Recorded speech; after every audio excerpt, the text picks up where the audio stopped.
They called him the Iron Poet. Not because he was made of metal, but because every line he wrote carried the weight of a hammer strike. He didn't write with ink, he wrote with scars, and his paper wasn't parchment, it was life itself. In a silent forge lit only by ember light, he learned something the world keeps forgetting, that strength isn't loud. It's not born in applause or in comfort. It's born in the heat of the fire, where most people run away. When metal meets flame, it screams before it hardens. Humans are the same.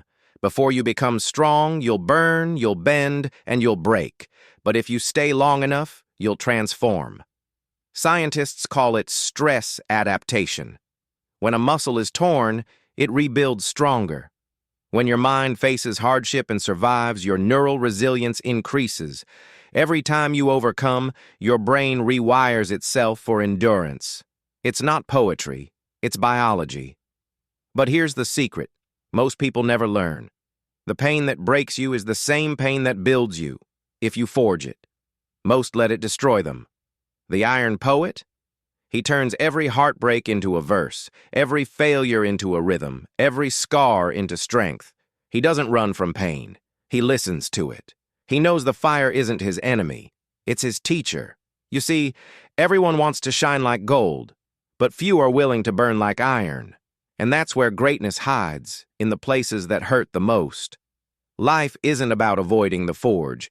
It's about learning how to use it. When everything around you falls apart, your plans, your relationships, your peace, you have two choices: break or build, fall or forge. The Iron Poet chose the latter.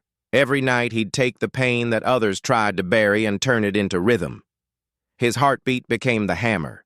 His thoughts became the anvil, and with every strike he shaped himself into someone unbreakable. They say steel is stronger than iron, but they forget what iron represents.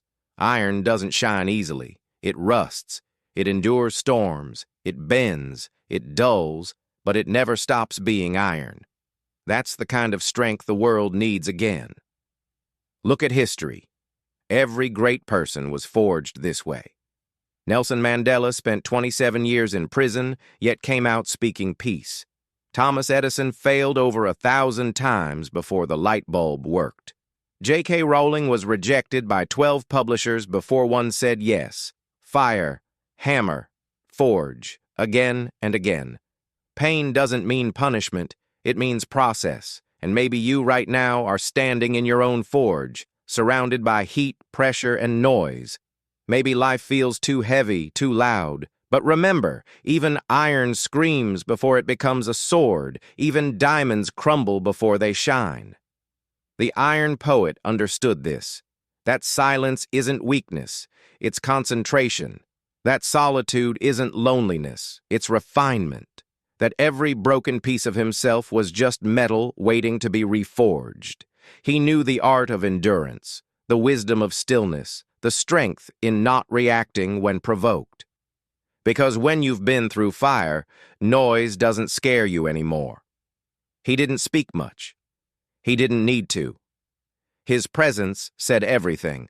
Every scar on his hand was a verse, every silence, a poem. And in that stillness, there was power, a kind of silent strength that the world rarely understands. The Iron Poet never chased attention. He knew that noise fades faster than silence. He built his strength in the background when no one was watching, when applause was a distant echo. He knew that if you chase validation, you lose yourself in the crowd, but if you chase truth, you find yourself in the quiet. That's what makes iron different from gold. Gold shines to be seen. Iron endures to be useful. One is decoration, the other is foundation, and in a world obsessed with appearance, the Iron Poet chose depth over display. He understood that the hardest battles are not fought with swords, but with patience. The fire didn't make him bitter. It made him precise. He learned to strike only when necessary, to speak only when it mattered. He didn't waste energy proving his worth. He forged it, word by word, day by day. His poems were not made to impress. They were made to survive. Each one carried a heartbeat, a breath of persistence, a reminder that beauty can rise from brutality. He was proof that you can be soft and strong at the same time, that real toughness is quiet because it doesn't need to announce itself. And science supports it too. The American Psychological Association calls it post-traumatic growth. It's when people who endure hardship often develop greater appreciation, resilience, and clarity. The Iron Poet didn't know the term, but he lived it. He didn't just survive pain, he evolved through it. And so can you. Your story, your scars, your silence, they're all material for your masterpiece. Each failure is a line, each heartbreak a stanza, each recovery a verse. The world might not understand your process now, but the forge never lies. Every strike counts. Every tear polishes the blade. Every silence holds power. Maybe right now you feel lost, crushed, forgotten. But remember what the Iron Poet knew. Fire doesn't destroy iron, it purifies it. The version of you that will walk out of this storm will not be the same one that walked in. You'll be sharper, stronger, quieter, and more dangerous in the best way possible. Your calm will become your weapon, your discipline your armor, your silence your poem. And when the world sees you again, they won't recognize you. Not because you've changed what you are, but because you've finally become what you were meant to be. That's what the Iron Poet represents, the art of becoming through breaking.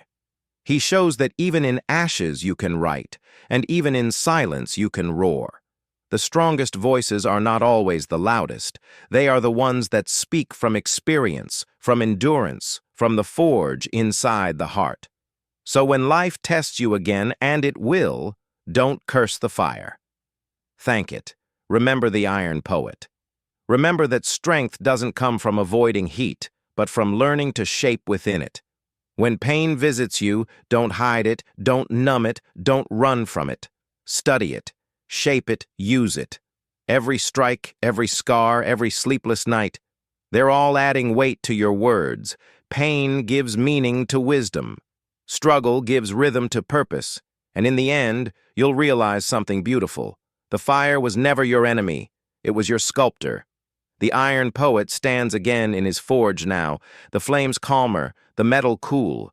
His hands are rough, but his eyes, they glow with peace, because he has nothing left to prove, no battles left to fight, no masks left to wear. He is what he forged, iron outside, poetry within. And maybe that's the lesson for all of us, not to run from our forges, but to build within them. Not to fear the noise of the hammer, but to trust the rhythm of its purpose.